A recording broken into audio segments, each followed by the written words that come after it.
I would say one, looking at the trends and what we're seeing right now, we're kind of at this inflection point where, what kind of started, it's kind of like this transition from like a lot of MSPs back in the 2000s went from break fix to managed services.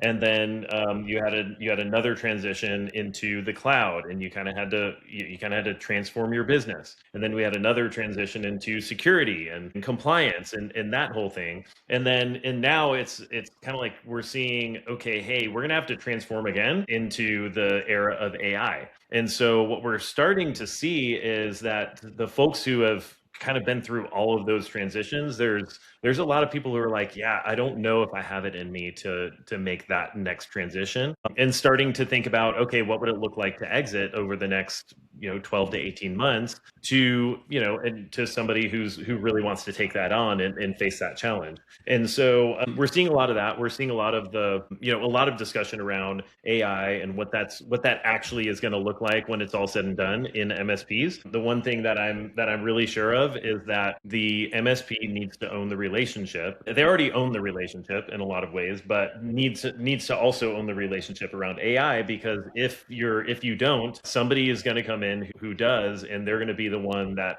ends up being the trusted partner for your client and not you. So that's another big thing that we're seeing.